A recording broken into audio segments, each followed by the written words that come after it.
آپ دیکھ رہے ہیں اس وقت ہماری نگاہوں کے سامنے پیر طریقت، رہبر راہ شریعت، شہنشاہ فکر و تدبر، اولاد ختم الرسل حضرت علامہ سید باپو غلام حسین صاحب اللہ کی ذات گرامی جلوہ فرما ہے۔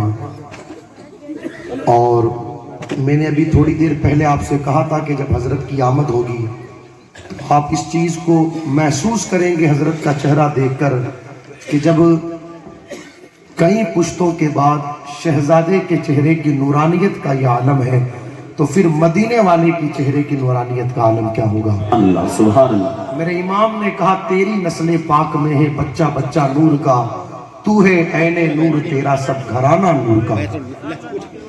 تو خیر میں اپنی بات کو مکمل کروں، عرض یہ کرنے لگا تھا میرے آقا علیہ السلام نے ارشاد فرمایا اپنی اولاد کو 3 چیزیں سکھاؤ۔ پہلی چیز حضور علیہ السلام کی محبت، دوسری چیز نبی کے خاندان کی محبت، اور تیسری چیز تم اپنی اولاد کو قرآن سکھاؤ۔ ہمارے اسلاف کا قرآن سے کس قدر گہرا تعلق تھا، بات یہ چل رہی تھی تو آپ دیکھیں پانی پت کی سرزمین ہے، ایک بچہ پیدا ہوا اور پیدا ہونے کے ساتھ ہی اس بچے نے رونا شروع کیا۔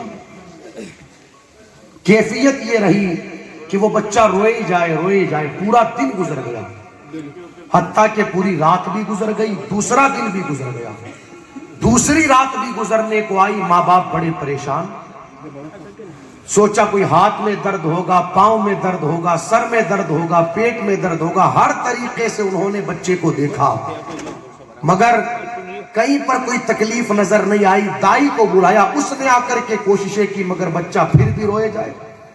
جب تیسرا دن گزرنے کو آیا، رات کو سونے کا وقت تھا، اس لڑکے کے والد گرامی نے سونے سے پہلے خدا کی بارگاہ میں ہاتھ اٹھا کر کے دعا کی، مولا تیرا شکر ہے کہ تو نے بیٹے کی شکل میں اولاد عطا کی، نعمت عطا کی تیری، لیکن پروردگار عالم جتنا ہم سے ہو سکا ہم نے کوشش کی، اب تو ہی کرم فرما، بچہ خاموش ہونے کے لیے تیار نہیں۔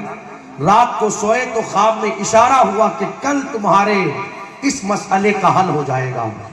صبح کا سویرا نمودار ہوا، گھر سے باہر نکلے تاکہ کوئی راستہ نظر آئے، دیکھا ایک چمڑے کا کمبل اوڑے ہوئے بزرگ تشریف فرما ہے، سوچا دروازے پر کوئی سوال کرنے کے لیے آیا ہوگا۔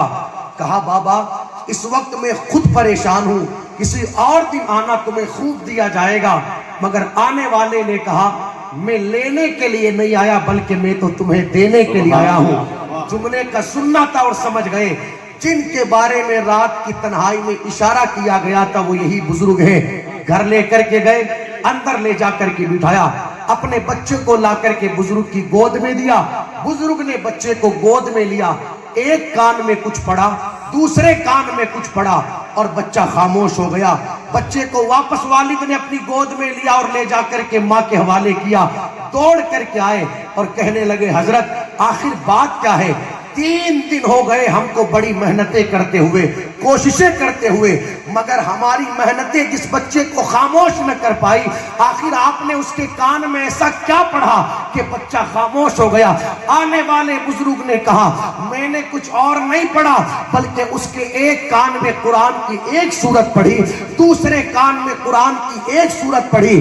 کیا تمہیں پتہ نہیں اس بچے کی ماں قرآن کی حافظہ تھی، وہ قرآن کی حافظہ ہے، اور جب بچہ ماں کے شکم میں تھا تو پابندی کے ساتھ ماں قرآن کی تلاوت کرتی تھی۔ جہاں بچے کی غذا اللہ اکبر ماں کا خون پیٹ کے اندر بن رہا تھا، وہیں پر قرآن کی تلاوت بھی بچے کی غذا بن گئی۔ آج جب بچہ دنیا کے اندر آیا، ماں اس کیفیت میں ہوئی جس کیفیت کے اندر عورتیں قرآن نہیں پڑھ سکتی۔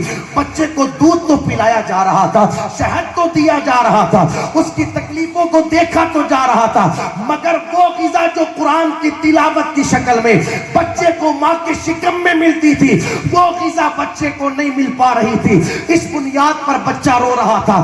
آج میں نے یہاں پر آ کر کے اس کے کان میں قرآن کی تلاوت کی ہے، بچے کو غذا مل گئی اور بچہ خاموش ہو گیا۔ اسی بچے کو دنیا پانی پت کا تاجدار سرکار ابو علی شاہ قلندر پانی پتی کے نام سے جانتی ہے۔ میں کہنا یہ چاہتا ہوں یار، اتنا مضبوط رشتہ تھا ہمارے اسلاف کا قرآن کے ساتھ، جن کے بزرگوں کا قرآن کے ساتھ اتنا مضبوط رشتہ رہا ہو، آج ان کی نیاز کرنے والوں کا حال یہ ہے، آج ان کی محبتوں کے دم بھرنے والوں کا حال یہ ہے کہ عمریں 50 سال کو پہنچ گئی مگر قرآن پڑھنا نہیں آتا۔ جنہیں خود پڑھنا نہیں آتا وہ اپنی اولاد کو قرآن کیسے سکھائیں گے؟ جبکہ میرے آقا علیہ السلام نے ارشاد فرمایا تیسری چیز تم اپنی اولاد کو قرآن سکھاؤ۔ قرآن، ہمارے بزرگوں کو قرآن سے بڑا پیار تھا، اور آپ دیکھیں خاندان رسول کے چشم و چراغ ہماری نگاہوں کے سامنے، ہم نبی کے گھرانے والوں سے محبت کرتے، مگر آپ دیکھیں جتنی محبت اہل بیت کو قرآن سے رہی کسی اور کو رہی نہیں۔ اس لیے کہ منبر و محراب پر تو ہر کوئی قرآن سناتا ہوا نظر آیا، مگر جس نے بظاہر سر کا تعلق بدن سے الگ ہو گیا مگر پھر بھی نیزے پر قرآن سنایا، اس کو کوئی اور نہیں کربلا کا حسین کہا جاتا ہے۔ سبحان اللہ، سبحان اللہ، واہ واہ کتنی محبت تھی نبی کے گھرانے والوں کو قرآن کے ساتھ۔